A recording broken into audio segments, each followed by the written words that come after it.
Hour democracy TVN 24 নেটওয়ার্কের নিয়মিত আয়োজন। আমি নাজমুল আশরাফ। আজ আমরা দুটো বিষয় নিয়ে মূলত আলোচনা করব। ইসরায়েল হামাস যুদ্ধ এবং এই যুদ্ধের প্রভাব, এর নানান দিক নিয়ে তো প্রতিদিন আলোচনা হচ্ছে, নানান নতুন নতুন খবর হচ্ছে। তবে সবশেষ এবং বড় ধরনের একটি খবর হচ্ছে যে ইসরায়েলে বিপুল পরিমাণ বোমার একটি চালান পাঠানো স্থগিত করেছে বাইডেন প্রশাসন। পেন্টাগন বলছে যে রাফায় ইসরায়েলের অভিযান ঠেকাতে এই পদক্ষেপ নেওয়া হয়েছে। ডিফেন্স সেক্রেটারি লয়েড অস্টিন তিনি বুধবার মানে আজকে সেনেটের একটা শুনানিতে বলেছেন যে রাফা নিয়ে উদ্বেগের কারণে ইসরায়েলে আমেরিকার অস্ত্রের চালান স্থগিত করা হয়েছে। ওই শুনানিতে তিনি আরও বলেছেন যে বেসামরিক নাগরিকদের সুরক্ষা নিশ্চিত করা ছাড়া রাফায় ইসরায়েলের বড় কোনো অভিযান চালানো উচিত নয়, যেটি সবসময় বলে আসছে। এবং অভিযান না চালানো, যুদ্ধ বন্ধ করা, যুদ্ধবিরতি করা, নিরীহ মানুষকে না মারা, এসব আমেরিকা বহুদিন ধরে বলে আসছে। আমরা শুধু বলছিলাম যে কোনো কার্যকর পদক্ষেপ নেয় না। আমরা এটাও বলছিলাম যে তারা যুদ্ধ না করতে বলছে, হত্যা না করতে বলছে, অন্যায় না করতে বলছে, কিন্তু আবার সহায়তা বন্ধ করছে না। এই প্রথম অস্ত্র চালানের স্থগিতের মাধ্যমে একটা মানে হাতে কলমে মানে ব্যবস্থা নিল বলা যায়। এটা নিয়ে রিপাবলিকান এবং ডেমোক্রেটদের প্রতিক্রিয়া হয়েছে।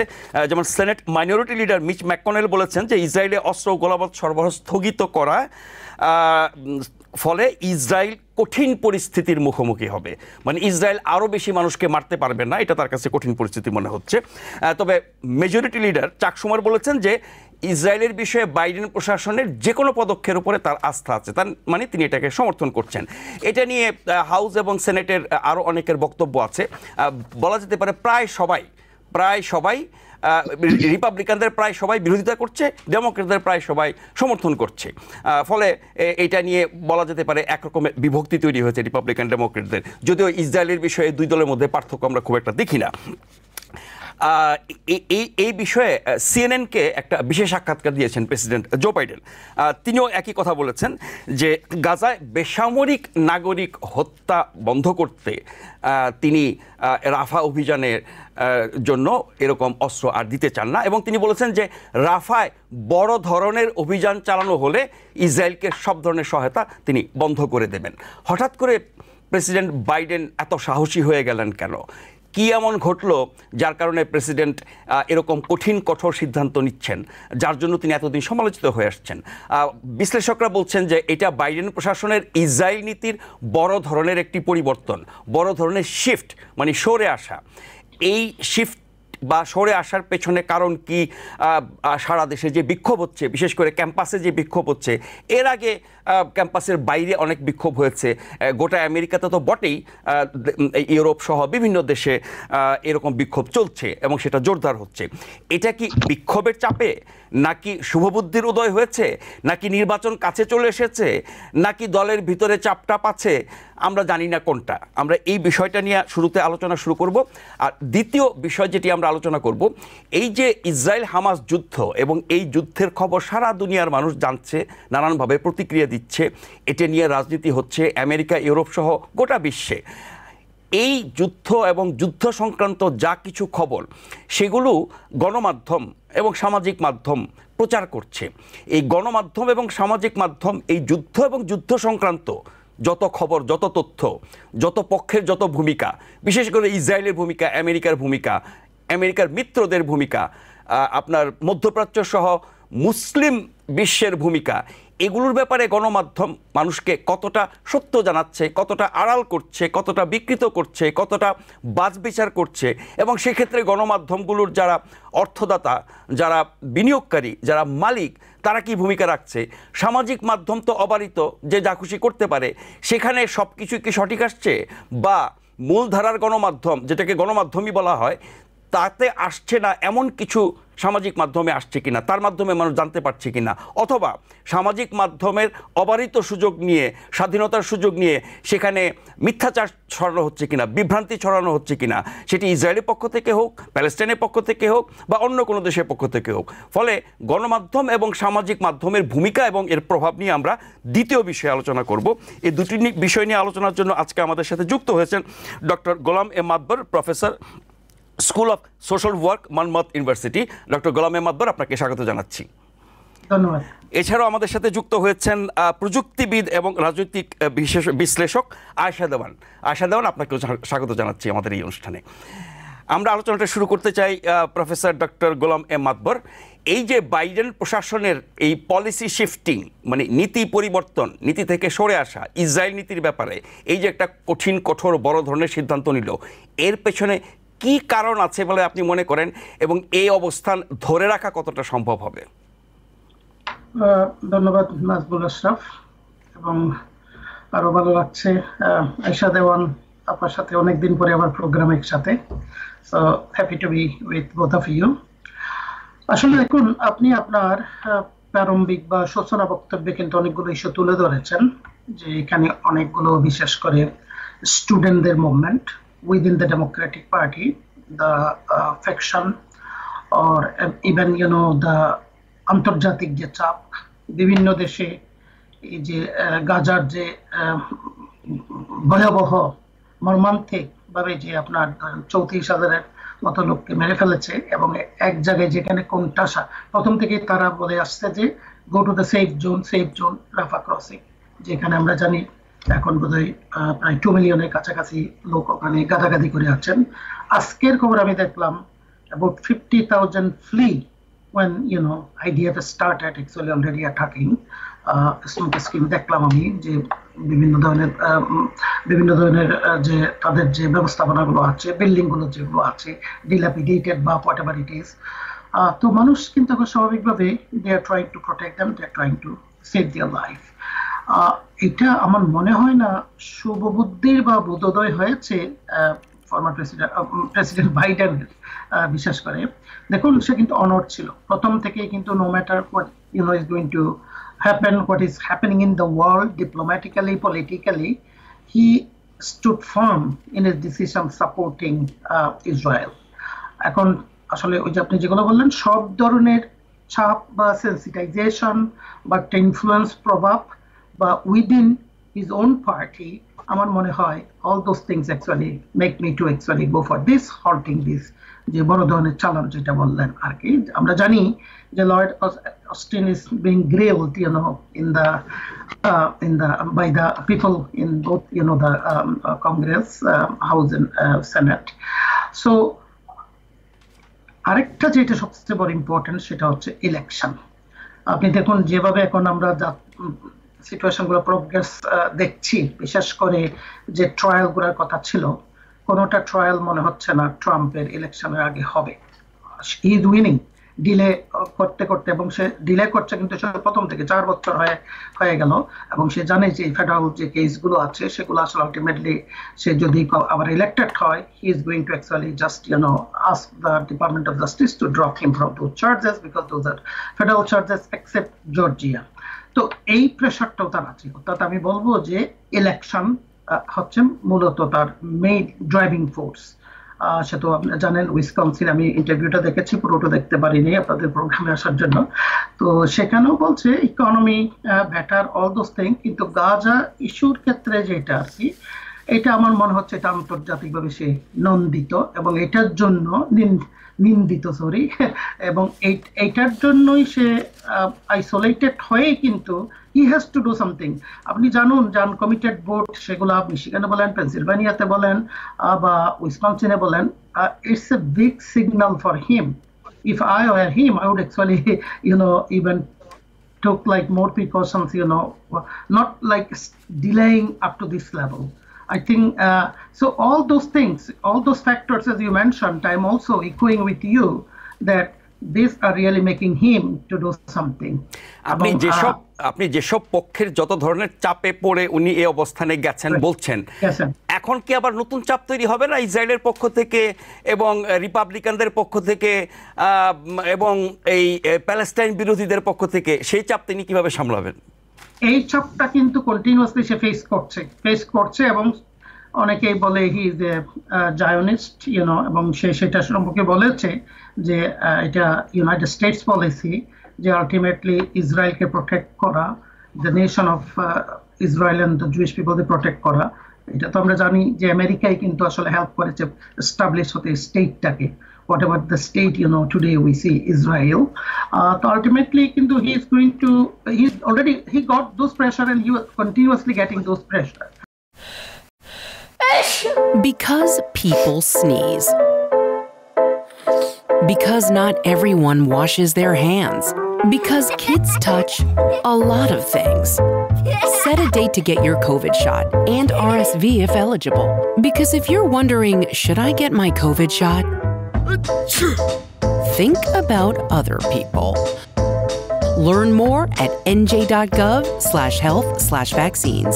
আমার মনে হচ্ছে না এর থেকে আবার কোনো চেঞ্জেস যাবে, বরং সে ইলেকশন যদি সিরিয়াসলি চিন্তা করে, তার যে রেটিং দেখা যাচ্ছে is everywhere lagging behind the former President Trump. So শুভবুদ্ধির উদয়, বা আপনি যেটা বললেন যে অতদিন পরে কি সেই আসলো, সেটাও যদি চিন্তা করে সে, আমার মনে হয় না is going two revert his decision. এইটা হচ্ছে সবচেয়ে একটা গ্রস একটা আপনার ডিজাস্টার হবে তার যে রিইলেকশনের জন্য এই গাজাতে। আমি জানি তারা কিন্তু যাবে, নো ম্যাটার। আপনি বলেছেন যে আলটিমেটলি কিন্তু Netanyahu is going two accomplish his mission, কিন্তু ওখানে কি পাবে আপনারা জানেন তো। এটা এই জন্য আমি বলি যে এথনিক ক্লিনজিং, চিলড্রেন এবং উইমেন মোস্টলি আমরা দেখছি যেগুলো আর কি, যে so they want to actually finish all those so that everything is going to be level playing field. So Joe Biden যদি আসলে ইলেকশনের কথা সত্যিই চিন্তা করে এবং আন্তর্জাতিকভাবে যদি চিন্তা করে, অ্যালাইস আপনি যাদেরকে মনে করে ওয়েস্টার্ন ইউরোপিয়ান কান্ট্রিজ গুলো, they are also against this. So I think কোণঠাসার মতো অবস্থা। এখান থেকে কিন্তু আপনি আপনার কাছে শেষ প্রশ্ন ছোট করে নেব। অনেক চাপ নিয়ে আপনি বলেছেন জুইশ লবির চাপটাই তো সবচেয়ে বড়, যেটি আমেরিকার রাজনীতিকে নিয়ন্ত্রণ করে। সেই চাপ কি বাইডেন সামলাতে পারবেন? জুইশ লবির ভিতরেও আপনি যতই বলছেন না কেন, এখনো কিন্তু আপনার জুস ফর প্যালেস্টাইন কিছু যেগুলো আমরা কতগুলো দেখেছি সেগুলো আছে, আমরা জানি সেগুলো মার্জিনালাইজ গ্রুপ। যেটা আপনি যে বললেন, যেটা হিন্ট করলেন যে ফাইন্যান্সিয়াল ক্যাপাবিলিটিস বা পাওয়ার হাউস ওরা না, কিন্তু এখন বোধহয় সিচুয়েশন যেখানে এসেছে গাজার সিচুয়েশনটা, আমার মনে হচ্ছে না তাদের পক্ষে আর বেশি ভাবে ইনফ্লুয়েন্স করা সম্ভব হবে। কারণ এটা কিন্তু অনেকদিন চলেছে এবং তারা যা করার কিন্তু অনেক কিছু করে ফেলছে। They have really accomplished at all. Netanyahu won এবং Jewish people won in this, because আপনি দেখুন যে 1200 পিপল মারা গিয়েছেন। এই ধ্বংসযোগ্য, হত্যাযোগ্য, অপকর্ম, অন্যায়ের প্রায় শেষ প্রান্তে এসে একরকম ভালো উদ্যোগ নিলেন, ব্যাপারটা এরকম। আমি আশা দেওয়ান আপনার কাছে আসতে চাই, যেই নীতি পরিবর্তন নিয়ে আমরা আলোচনা করছি, এই নীতি পরিবর্তনের ফলে প্রেসিডেন্ট বাইডেন যেটুকু ক্ষতিগ্রস্ত হয়েছেন, পিছিয়ে পড়েছেন নির্বাচনে, প্রচারে, ট্রাম্পের সাথে প্রতিযোগিতায়, এবং তার দল এবং তার সমর্থক এবং তার ভোটাররা যেভাবে বিগড়ে গেছে, এই যে ক্ষতিটা তার হয়ে গেছে এতদিন ইসরায়েল নীতি যেটা তিনি অনুসরণ করেছেন, এখন এই পরিবর্তনের ফলে সেই ক্ষতিটা কি তিনি কাটিয়ে উঠতে পারবেন এবং এর সুফল কি তিনি নভেম্বরের নির্বাচনে পাবেন কিনা? ধন্যবাদ আপনাকে। এই ব্যাপারটা খুব শর্ট সাইটেড করে না দেখে আমরা যদি একটু দীর্ঘ সময়ের জন্য কিংবা একটা লং টার্ম ভিশনে চিন্তা করি, তাহলে দেখতে হবে যে এই আজকের যে ডিসিশনটি হয়েছে কিংবা এই ঘটনাটি, এটা পুরো ওভারঅল ফরেন পলিসিতে কিংবা ইসরায়েল পলিসিতে আমেরিকার যে স্ট্যান্ড, আমরা যদি হিস্টোরিক্যালি অ্যানালাইজ করি, সেখানে কিন্তু এরকম আইসোলেটেড ঘটনা বহুবারই ঘটেছে এবং স্পেশালি ডেমোক্রেটরা সবসময় চেষ্টা করেছে কিছু হয়তো করতে, কিন্তু এটা ওভারঅল পলিসি যেটা আছে আমাদের, কিংবা আমরা যেই অ্যাঙ্গেল থেকে ইসরায়েলকে দেখছি এই স্ট্যান্ড পয়েন্টে, সেখানে কিন্তু খুব বেশি কিছুই পরিবর্তন আসেনি, আসবেও না। এবং এটার এই মুহূর্তে এটা হচ্ছে অনেকটা আপনি যেটা প্রথম প্রশ্নটি করেছিলেন সেটার সাথে আমি একটু সূত্র ধরে বলি যে এই যে ঘটনাগুলো এখন আমেরিকাতে ঘটছে, আমি এবং পার্শ্ববর্তী দেশেও, আমি গত সপ্তাহেই কানাডাতে ছিলাম এবং সেখানে আমি ম্যাকগিল ক্যাম্পাসেও দেখেছি যে পুরো মন্ট্রিয়ালের, কুবেকের ইউনিভার্সিটিগুলো সব একসাথে ভেরি পিসফুল প্রোটেস্ট করছে। কিন্তু এই যে ব্যাপারটা যে নিউ জেনারেশন কিংবা ইয়াং জেনারেশনের মধ্যে যে কনসিয়াসনেসটা গ্রো করেছে, এটা আমার অভিজ্ঞতাতে কিংবা যারা আমার চাইতেও দীর্ঘদিন এই আমাদের পশ্চিমা রাজনীতিকে দেখেছে, সেখানে কিন্তু দেখেনি যে স্টুডেন্টরা এত স্ট্রং ভাবে প্রোটেস্ট করেছে। বহু জায়গায় আপনি জানেন যে ভ্যালিডিক্টোরিয়ানরা স্পিচ দিতে পারেনি, এবং অনেক ইউনিভার্সিটিতে যখন তারা কনভোকেশনে গেছে প্যালেস্টাইনের ফ্ল্যাগ হাতে নিয়ে উঠেছে কিংবা সেটাকে ডিসপ্লে করেছে, এবং তাদেরকে নামিয়ে দেওয়া হয়েছে পরে সিকিউরিটি দিয়ে। কিন্তু এই যে কনসিয়াসনেসটা, এবং এখন ভোট ব্যাংকের দিকে যদি আমরা যাই, এটাকে সূত্র ধরে নতুন জেনারেশন ভোটার কিন্তু বিপুল সংখ্যা। আশাদন, এই ভোট ব্যাংকে যাওয়ার আগে আরেকটা বিষয় একটু জুড়ে দিই, সেটি হচ্ছে আপনি ক্যাম্পাসের বিক্ষোভের কথা বলছিলেন। আমরা তো দেখলাম গোটা দেশে বিক্ষোভ পুলিশ দিয়ে দমন করা হয়েছে, পাল্টা বিক্ষোভ নামানো হয়েছে আপনার জুইশ স্টুডেন্টসদেরকে, এবং এটা নিয়ে তাদের যত রকমের অভিযোগ। এত বড় বড় বিক্ষোভ দেশ জুড়ে, হাজার হাজার লক্ষ লক্ষ মানুষ, সেখানে কিছু অঘটন ঘটেছে, সেগুলোকে অনেক বড় করে দেখানো হয়েছে, সেগুলোকে সন্ত্রাস, অন্যায়, অপরাধ হিসেবে দেখানো হয়েছে। তার মানে বিক্ষোভ দমনেরও তো একটা ব্যাপার চলেছে এবং এখনো চলছে, সেটারও তো একটা প্রতিক্রিয়া আছে। হ্যাঁ, সেটার প্রতিক্রিয়া আছে, এবং আপনি দেখেছেন বহু জায়গায় ইউনিভার্সিটিতে, ক্যাম্পাসে ইভেন প্রফেসরদের উপর অ্যাটাক করা হয়েছে এই প্রোটেস্টে যারা হয়েছে। সেটা শুধুমাত্র স্টুডেন্টদেরকে যে অ্যাটাক করা হচ্ছে তা নয়, এবং পিসফুল প্রোটেস্টে যেটা আপনি বললেন যে অ্যান্টাই, এই প্রোটেস্টের এগেইনস্ট জুইশ স্টুডেন্টরা করছেন, এবং যেটা মন্ট্রিয়ালের একটা এক্সাম্পল দেয়, সেখানে যেমন মেয়রের কাছে এটা কেস করা হয়েছে যে এটাকে বন্ধ করার জন্য, কিন্তু মেয়র বলেছে যে ইটস এ পিসফুল প্রোটেস্ট, অতএব আমরা বন্ধ করতে পারবো না। এবং পরের দিন দেখা গেল যে ক্যাম্পাসের ভেতরে প্রো প্যালেস্টাইন প্রোটেস্ট চলছে, outside the gate anti Palestine মানে জুইশ স্টুডেন্টরা প্রোটেস্ট করছে, বাট ইট ওয়াজ পিসফুল।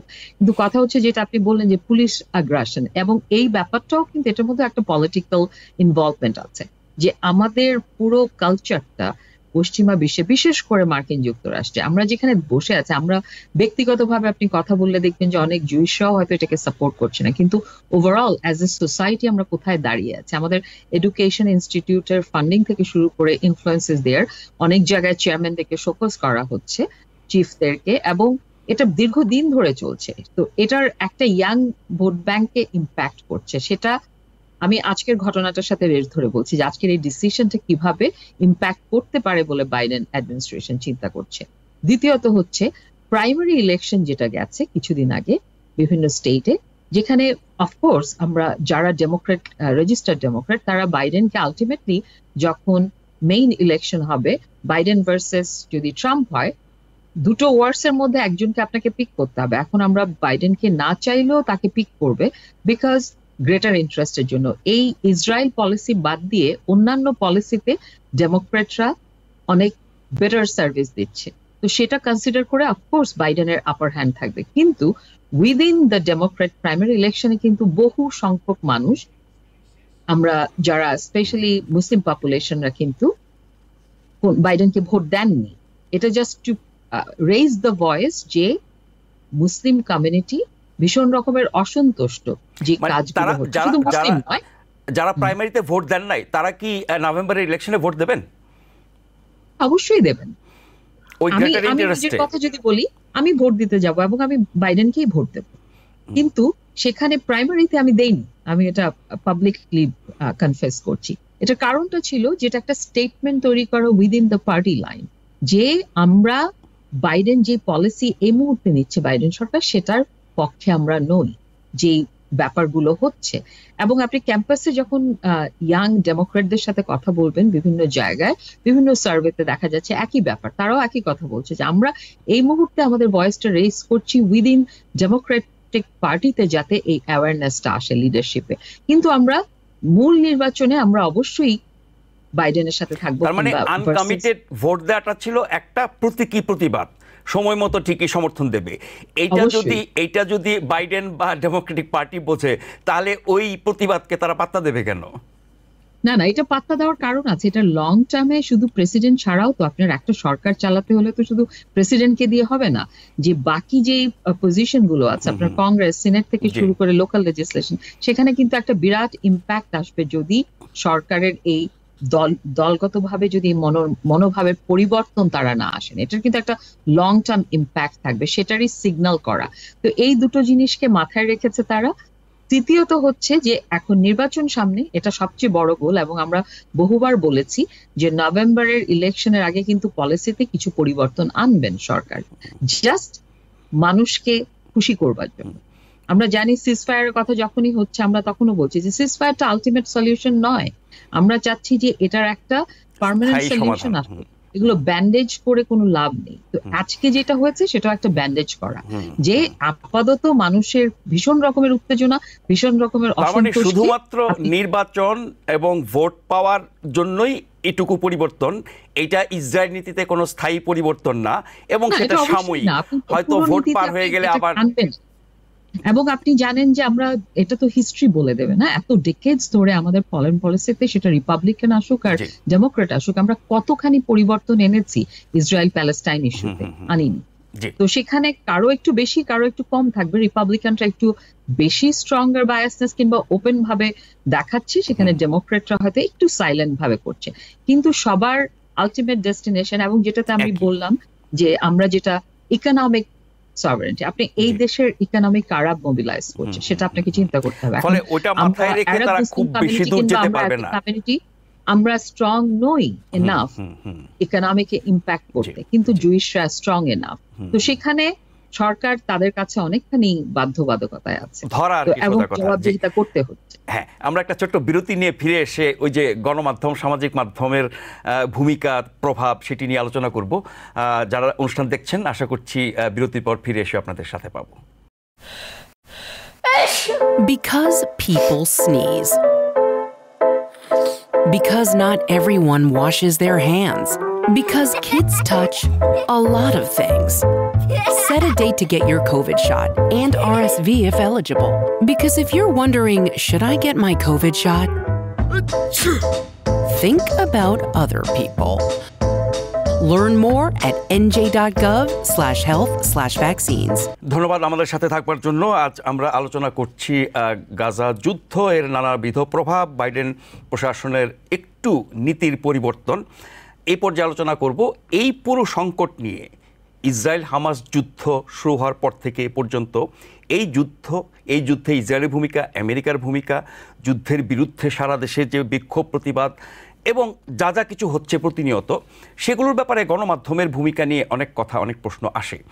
বিশেষ করে আমেরিকার গণমাধ্যম বা পশ্চিমা গণমাধ্যম মোটা দাগে বললে, তারা আসলে এই সংকট, এই ঘটনা, এই অন্যায়, ইসরায়েলের ভূমিকা, প্যালেস্টাইনের ভূমিকা, হামাসের ভূমিকা, আমেরিকার ভূমিকা কতটা স্বচ্ছভাবে জনগণের সামনে তুলে ধরে, কতটা চেপে যায়, কিভাবে এই সংকটটাকে দেখানোর চেষ্টা করে, কাদেরকে কিভাবে দায়ী করার চেষ্টা করে, সে ব্যাপারে এই গণমাধ্যমের সমালোচনা আছে।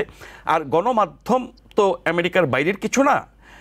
আমেরিকার রাজনীতি যে শক্তির দ্বারা নিয়ন্ত্রিত হয়, গণমাধ্যম ঠিক একই শক্তির দ্বারা নিয়ন্ত্রিত হয়। ফলে গণমাধ্যমের খুব বেশি কিছু করার হয়তো থাকে না। তার মধ্য থেকেও আমেরিকার গণমাধ্যম অনেক কিছুই করে। ব্রিটেন সহ ইউরোপের বিভিন্ন দেশের গণমাধ্যম অনেক কিছু করে, তার চেয়ে অনেক বেশি করে যেমন আল জাজিরা বা আরও কিছু মধ্যপ্রাচ্য বা মুসলিম পরিচালিত কিছু আপনার সংবাদ পোর্টাল আছে, তারা নানানভাবে জিনিসগুলো তুলে ধরার চেষ্টা করে। গণমাধ্যম, সামাজিক মাধ্যম দুটো আলোচনা আলাদা করে করব। আমি শুধু গণমাধ্যমটা শুরু করতে চাই। ডক্টর গোলাম মাব্বর, আপনি বিশ্ববিদ্যালয়ের শিক্ষক, কিন্তু এই সব ঘটনাক্রম প্রতিনিয়ত দেখেন, মূলত গণমাধ্যমে দেখেন, সামাজিক মাধ্যমেও দেখেন। আপনি এগুলো নিয়ে পর্যালোচনা করেন, বিশ্লেষণ করেন, গবেষণা করেন, পড়াশোনা করেন, অনেক বেশি জানেন। গণমাধ্যম আপনাকে কতটা সাহায্য করছে এই পুরো ঘটনার আদ্যপান্ত সবকিছু ভিতর বাহির বোঝার ক্ষেত্রে? ধন্যবাদ। আসলে তার আগে আমি একটু বলে নিতে চাই জো বাইডেনের ব্যাপারে। আপনি জানেন আমি নিজে একজন ডেমোক্র্যাট এবং ডেডিকেটেড, কমিটেড ডেমোক্র্যাট। আসলে আমিও চেষ্টা করেছিলাম যে এটা, অনেকে আমরা বলছি এটা প্যাকেজটা বোধহয় এইভাবে হবে, দুইজন মন্দ লোক আছে, ওই মন্দের ভিতর ভালোটাকে যে আমরা কিভাবে পিক করব। আমি I try to sell it. আমি নিউ ইয়র্কেও বিভিন্ন মুসলমানদের পার্টিকুলার আমি কথা বলেছি, আমি ফিনিক্সে গিয়েছিলাম, এর মধ্যে ওখানেও কথা বলেছি, আমি আরো কয়েকটা কনফারেন্সে বা এখানে নিউ জার্সিতে অনেকের সাথে কথা বলেছি। আমার কাছে কেমন যেন মনে হচ্ছে মানুষ কিন্তু অলরেডি মনে হচ্ছে একটা ডিসিশন নিয়ে নিয়েছেন যে নো নো নো ভাই, না, কি করবে ফর্মার প্রেসিডেন্ট ট্রাম্প যদি আবার ক্ষমতায় আসলে, সে আমরা জানি কারা, এর থেকে তো এইরকম জঘন্য কাজ তো করে নাই, যেভাবে নির্বিচারে মানুষকে অর্ধাহারে অনাহারে অস্ত্র দিয়ে কোথাও যেতে পারবে না, সব দিক দিয়ে চিজ করে রেখে, ইভেন যে আপনার সমুদ্রের মধ্যে যেটা করতে হচ্ছে সেখানেও তাদেরকে ক্লিয়ারেন্স দিতে হবে, বললো যে এর থেকে খারাপ আর কি হতে পারে, আমি সেল করতে পারি নাই কিন্তু এটা, বুঝছেন। এখন যেটা দেখুন অন্য ব্যাপারে যে আপনার সোশ্যাল সেফটি নেট বা ইকোনমি এইসব ব্যাপারে কিন্তু আসলে জো বাইডেনের যতটুকু অর্জন এর কিন্তু ধারে কাছে উনি নেই। এবং সবচেয়ে দেখুন উনি 4 বছর কিন্তু প্রেসিডেন্ট ছিল, ফর্মার প্রেসিডেন্ট ট্রাম্প, কোনো ধরনের কোনো কিন্তু প্যাকেজ দিতে পারেন নাই। আপনি মেডিকেয়ার কথা বলেন, অ্যাফোর্ডেবল কেয়ারের কথা বলেন, সবকিছু এগুলো এগেনস্টে কিন্তু সে বারবার বলেছে, এখনো বলছে, কিন্তু সে তার ইমিগ্রেশনের ব্যাপারে তার আছে, কিন্তু সেটা ক্ষমতা যাওয়ার আগে সে বলবে না। আসলে তো কিছু নাই, সাবস্টেন্স তো নাই কিছু, তাদের অল্টারনেটিভ কোনো বলছে তো সবাইকে বের করে দেবে। তো এই হচ্ছে এই, কিন্তু তারপরও আমার কাছে ট্রাম্প বাইডেনের তুলনামূলক আলোচনা, ডক্টর গোলামের উত্তর, ট্রাম্প বাইডেনের তুলনামূলক আলোচনা করতে গেলে নিশ্চিতভাবেই বাইডেন অনেক বেশি এগিয়ে থাকবেন। কিন্তু এই যে আপনি বললেন যে গাজায় এখন যা হচ্ছে 75 বছরের ইতিহাসে সর্বনিকৃষ্ট অবস্থা, এই অবস্থাটা বাইডেনের আমলে পড়ার কারণে আমরা তার সমালোচনা করছি। এটা ট্রাম্পের আমলে হলে কি পরিস্থিতি আরো বেশি খারাপ হতো না?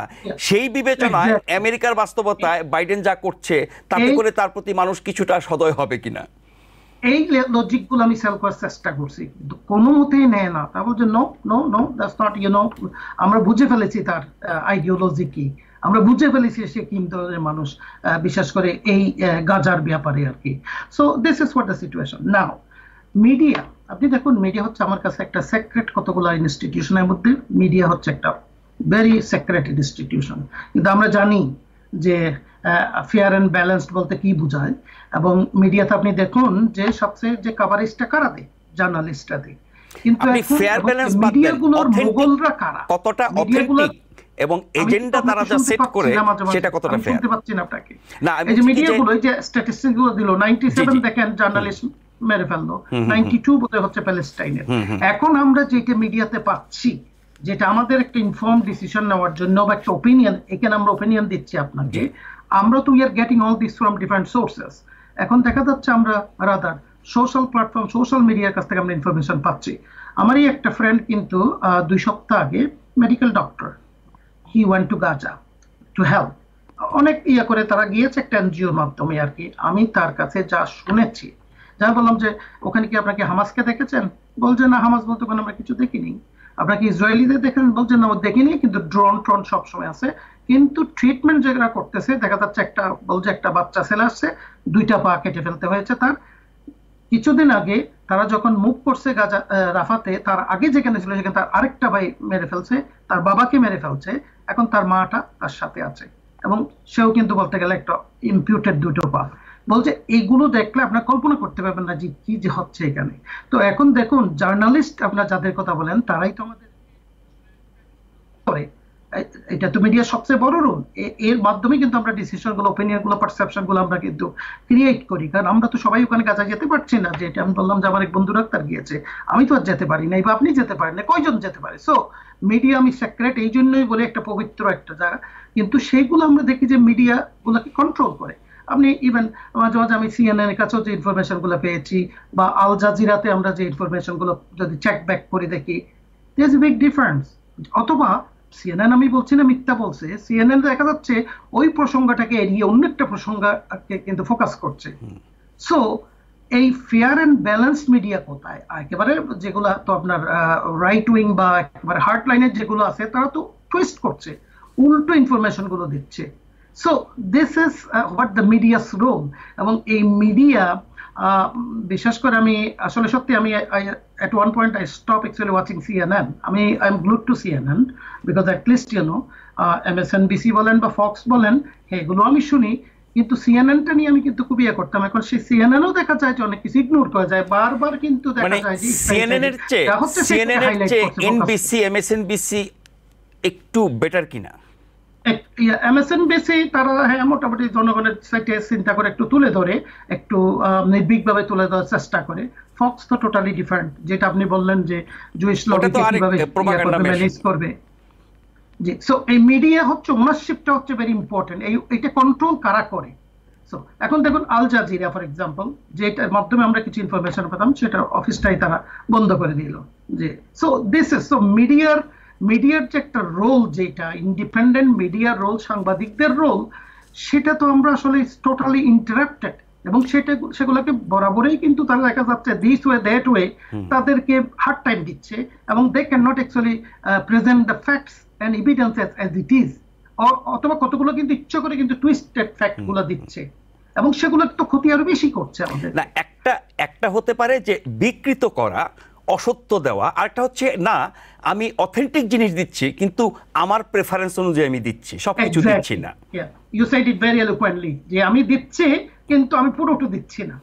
সো দিস ইজ, আমি তো মনে করি তারা তো they are not journalist, they are doing disservice to themselves, disservice to their profession, disservice to the humanity, এবং as a result of this disservice casualties হচ্ছে, যেটা কিন্তু সরি বলে কোনোদিন আপনি আনতে পারবেন না। এবং এই যে ডিসিশন গুলো নিচ্ছে যে গভর্নমেন্ট গুলো, যে কন্টিনিউয়াসলি এইডেড করছে, ইন্টেলিজেন্স দিচ্ছে, অস্ত্র দিচ্ছে, লিডারশিপ দিচ্ছে, so this are all based on the facts and evidences. কিন্তু আমেরিকা তো freedom of expression, freedom of press তো একদম গ্যারান্টিড কনস্টিটিউশনালি, সেখানে তো কোনো বাধা হওয়ার কথা না। বাধা কি শুধু মালিকানা আর অর্থনৈতিক শক্তি? ফ্রিডম অফ স্পিচ বলতে আপনি যদি বিশ্ববিদ্যালয়ে যে স্টুডেন্টরা ফ্রিডম অফ স্পিচ এর কথা বলছে সেটা হচ্ছে ভালো কাজ না। আবার আপনি ফ্রিডম অফ স্পিচের নামে ইনসারেকশন করছেন, কংগ্রেস ভ্যান্ডালাইজ করতেছেন। So you see what I like, double standard, you know, two faces of freedom of speech. এখন ডিফাইন করবে কে? Who is defining freedom of speech? Who is complying, you know, and protecting the constitution? রক্ষকে যদি বক্ষক হয় তাহলে আর কে রক্ষা করবে? জি, আমি একটু আশাদান আপনার কাছে আসতে চাই। গণমাধ্যমের বিষয়টা দিয়ে শুরু করে আপনার কাছ থেকে আমি বিস্তারিত শুনবো মূলত সামাজিক মাধ্যমের বিষয়টি। গণমাধ্যমের ক্ষেত্রে আমার প্রশ্নটা হচ্ছে, গালফ ওয়ারের সময় প্রথম পশ্চিমা গণমাধ্যম প্রশ্নের মুখে পড়ে, তাদের ক্রেডিবিলিটি ওয়াজ অ্যাট স্টেক, তারা এমবেডেড জার্নালিজম শুরু করেছিল, সেটা নানানভাবে তারা কাটিয়ে উঠেছে। এই গাজা যুদ্ধ কি আবারও তাদের ক্রেডিবিলিটি এবং রেসপন্সিবিলিটিকে প্রশ্নের মুখে ফেললো? সেটা শুধু গাজার ব্যাপারটা নয়, আমি এটার আমি একটু ডিপে যেতে চাই যে এই ব্যাপারটা কেন বারবার প্রশ্নবিদ্ধ হচ্ছে, যে আমাদের সাংবাদিকতা, পশ্চিমা সাংবাদিকতা নিউট্রালিজম মেনটেন করতে পারছে কি পারছে না, যেখানে ফ্রিডম অফ স্পিচ কোনো ব্যাপার না, সরকার কোনো চাপ প্রয়োগ করে না, মিডিয়া হাউসগুলো কিংবা নিউজ এজেন্সিগুলো নিজেদের পছন্দ মতো নিউজ দিতে পারে। তো এখানে যদি আমরা তিনটে ব্যাপারকে একসাথে করি তাহলে দেখবো, একটা হচ্ছে যিনি সংবাদ করছেন তার নিজস্ব একটা পলিটিক্যাল ভিউ থাকে, তার যে প্রেফারেন্স, তার যে আইডিওলজি, সেটা কিন্তু ইনফ্লুয়েন্স করে, সেটা আপনি আমি আমরা সবাই এর বাইরে নই। তো সেই ব্যাপারটা কাজে আসছে একটা। দ্বিতীয়ত হচ্ছে তাদের যে প্রত্যেকটা মিডিয়া হাউসের একটা সাইড ঘেঁষা হয়েই যায়, এডিটোরিয়াল পলিসি থাকছে। পলিসি ছাড়াও যারা ওই টিমটিতে আছে কিংবা বাকি যে পুরো সংগঠনটি কিভাবে চলছে, অর্গানাইজেশনাল একটা যারা রান করছেন অ্যাডমিনিস্ট্রেটিভ ফিলোসফি থাকে, সেটা একটা ব্যাপার। তৃতীয়ত হচ্ছে যে এই ফান্ডিংটা কোথা থেকে আসছে, কারণ তাদের একটা বিরাট সোর্স তো তাদের ফান্ডিং, অ্যাড কালেকশন বলুন আর এমনি ফান্ডিং বলুন, এই তিনটের কম্বিনেশনেই একটা নিউজ মিডিয়ার নিউট্রালিটিটা ডিফাইন করে যে কতখানি আপনি নিউট্রাল থাকতে পারছেন, কতখানি আপনি পারছেন না। বাট এটা খুব সত্যি হলো নিদারুণ, যেটা দুঃখের ব্যাপার, যে আমাদের পশ্চিমা, আমরা বহুবার দেখেছি বহু মুসলিম জার্নালিস্টকে বন্ধ করে দেওয়া হয়েছে, কিংবা তার নিউজ, তার যে প্রোডাকশন আছে সেখানে তাকে রাখা হয়নি। এ ধরনের ঘটনা অনেক ঘটে। উদাহরণ মেহেদী হাসান। হ্যাঁ, মেহেদী হাসানের ঘটনা খুব বেশি পুরনো নয়, সেটা খুব এখনকার ঘটনা, এরকম কিন্তু অনেক সময় হয়েছে। এখন আমরা এগুলো নিয়ে অনেক আলোচনা করি, তখন হয়তো এত আলোচনায় আসতো না। তো এই যে ব্যাপারগুলো আছে, এটা কিন্তু শুধু গাজার ব্যাপারে নয়, পুরোপুরি সবসময় হয়েছে। এবং আপনি দেখবেন সিএনএন যে নিউজটি দিচ্ছে, ফক্স হয়তো একই নিউজটি দিচ্ছে, এখন যখন ট্রাম্পের হয়ে তারা এমন ভাবে সেটাকে ফ্যাব্রিকেট করবে কিংবা টুয়ার্ডস রিপাবলিকান শিফটিং করে কথাগুলো বলছে, একই জিনিসটা আমরা মানে ইন্টারনাল পলিটিক্যাল, সোশিও পলিটিক্যাল ব্যাপারেও একই ব্যাপার দেখি, ফ্যাব্রিকেশন। এবার আন্তর্জাতিক ব্যাপারেও একই ঘটনা ঘটছে। একই নিউজ যখন আসছে, আপনি একটা ঘটনাকে আল জাজিরা যেভাবে দেখাচ্ছে, অনেক সময় দেখা যায় তারা খুব এটা ব্রুটাল ট্রুথটাকে সামনে দিয়ে দিচ্ছে, কিন্তু সিএনএন যখন বলছে, সিএনএন এমন ভাবে ঘটনাটাকে প্রেজেন্ট করছে, সেখানে যে আমেরিকার হার্শ রোল কিংবা ইসরায়েল কিভাবে মানে অনৈতিকভাবে ঘটনাটা করেছে সেটাকে জাস্টিফাই করবার জন্য জার্নালিস্ট চেষ্টা করছেন, হয়তো সরাসরি বলছেন না, কথাবার্তা। তার মানে হচ্ছে যে শুধু অর্থনৈতিক প্রভাব না, রাজনৈতিক প্রভাবও কাজ করছে অবশ্যই। যেটা আমি বললাম যে আপনি রাজনৈতিক প্রভাবটাও বিভিন্ন লেয়ারে কাজ করছে, ব্যক্তিগত রাজনৈতিক প্রভাব কাজ করছে, প্রাতিষ্ঠানিক রাজনীতিও কাজ করছে, এবং প্রাতিষ্ঠানিক ব্যাপার। আমার হাতে 2 মিনিট সময় আছে, আমি 1 মিনিট করে সামাজিক মাধ্যমের কথা শুনবো। আয়শা দেওয়ান, আপনি বলেন সামাজিক মাধ্যমে অবারিত সুযোগ, যা খুশি আপনি প্রচার করতে পারেন, বলতে পারেন, লিখতে পারেন, দেখাতে পারেন, সেখানে তো সত্য মিথ্যা যাচাইয়ের কোনো ব্যাপার নাই। এবং আমরা জানি যে মিথ্যাচার, fake news, distorted, AI generated কন্টেন্টের অভাব নাই। ফলে সামাজিক মাধ্যম বিকল্প প্ল্যাটফর্ম হিসেবে মানুষকে কি সাহায্য করছে না বিভ্রান্ত করছে? এটা দুটোই হচ্ছে। যেমন আমরা আপনি এতগুলো কারণ বলে দিয়েছেন অলরেডি, এআই, বিভ্রান্তিকর নিউজ। কিন্তু আরেকটা জিনিস আপনি জানবেন যে আপনি কোন টাইপের নিউজ ব্রাউজ করেন, কি দেখেন, আপনার সেটার উপর ডিপেন্ড করে কিন্তু আপনার অ্যালগরিদম বেস নিউজ গুলো আসে। এবার আপনি যদি অনেক বেশি ফেক নিউজ দেখতে থাকেন কন্টিনিউয়াসলি, আপনি তাই দেখতে থাকবেন এবং আপনাকে তাই ফিড করবে। তো এই ব্যাপারটা আমরা এখন সচেতন ভাবে আমাদেরকে স্ক্রিন করতে হবে, স্কিম থ্রু করে নিতে হবে যে আমরা কি দেখতে চাই, কি শুনতে চাই, নিউট্রাল কোনটা, ফেক কোনটা, রিয়েল নিউজ, সেটার মধ্যে এখানে একটা মনস্তাত্ত্বিক ব্যাপার আছে। আপনি যেটা পছন্দ করবেন সেটা নিয়ে আপনার সন্দেহ হবে না, আপনার মনে হবে যে এটাই ঠিক, আপনি মেনে নেবেন। যেটা আপনার পছন্দ না, সত্য হলো, আপনি সেটার প্রতি সন্দেহ পোষণ করবেন। এটার অ্যাডভান্টেজ নিয়েছে বলেই সোশ্যাল মিডিয়ার উপর এত প্রেসার আসছে যে এইসব ফেক নিউজ এজেন্সিগুলোকে বন্ধ করতে হবে। কোথা থেকে আসছে? কিন্তু আবার ভালো খবরও পাচ্ছেন আপনারা। যেমন আমরা এই ওয়ার্ক টাইমে বহু জায়গায় যেসব নিউজ কখনো মিডিয়াতে দেখানো হয় না, মেইন মিডিয়াতে, সেগুলো কিন্তু আপনি এইসব সোশ্যাল মিডিয়াতে পেয়ে যাচ্ছেন। তো নিউজ সোর্স, নিউজ আউটলেটও তৈরি হচ্ছে, কিভাবে নিউজগুলো হচ্ছে। একদম শেষ 1 মিনিটে ডক্টর মাতবর, সোশ্যাল মিডিয়া আপনাকে কি কোনো সাহায্য করে? ম্যাস মিডিয়া বা গণমাধ্যমে আপনি যা কিছু মিস করেন সেগুলো কি আপনি সামাজিক মাধ্যমে পান? পেলে পরে সেটা কতটা অথেন্টিক মনে হয়? আসলে দেখুন, এখন আমরা we are living in a world today is full of disinformation and misinformation. এটা হচ্ছে absolute reality, that's what is happening. এবং সোশ্যাল মিডিয়ার ব্যাপারে এটা আরো ভয়াবহ। If you are not an informed citizen, if you do not pay attention to the world affairs and within the national or community affairs, আপনি you R most likely, যেটা আমরা former president ট্রাম্পের যেটা দেখছি, তার সাকসেস স্টোরি হচ্ছে সে misinformation, disinformation এগুলো দিয়েই কিন্তু পপুলার হয়ে যাচ্ছে। সো আপনার ফলোয়ারদের, এখানে পাবলিকদেরকে এটা কিন্তু ইনফর্ম সিটিজেন, এই জন্য আমরা বলি you need to pay attention. You just don't look at like the only one fair and balanced media. You need to listen to others and you need to verify it with others people, those who are enlightened informed citizen. সব মানুষের কি verify করার যোগ্যতা বা সুযোগ বা ইচ্ছা থাকে? আর আপনি সোশ্যাল মিডিয়ার যেটা হচ্ছে আমি ডেঞ্জারাস বললাম হচ্ছে, দেখুন সোশ্যাল মিডিয়াতে মানুষ কিন্তু ইন্টেনশনাল আর্টিফিশিয়াল ইন্টেলিজেন্স ইউজ করে অনেক কিছু করছে, চ্যাট জিপিটি বা পারপ্লেক্সিটি, ওগুলো ইউজ করে চাইলে যাচাই বাছাই করতে পারে, অনেক ক্ষতি করতে পারে। সুতরাং এইটা, এবং সোশ্যাল মিডিয়াগুলো হচ্ছে if the thing is better suit their agenda, তার যে এজেন্ডা আছে সেই এজেন্ডা মতই সে এটাকে কিন্তু আপনার চ্যানেলাইজ করে। So that's why the absolute danger of using social media. জি, অনেক ধন্যবাদ আপনাদের দুজনকে, ডক্টর গোলাম মাতবর, আয়েশা দেওয়ান, আমাদেরকে চমৎকার বিশ্লেষণ দেওয়ার জন্য। নিশ্চয়ই আপনাদের সাথে আবারও দেখা হবে, এই নিয়ে আলোচনা হবে। যারা অনুষ্ঠান দেখছিলেন শুরু থেকে বা পরে যুক্ত হয়েছেন, প্রত্যেককে ধন্যবাদ ও কৃতজ্ঞতা জানিয়ে আজকের মতো এখানেই শেষ করছি।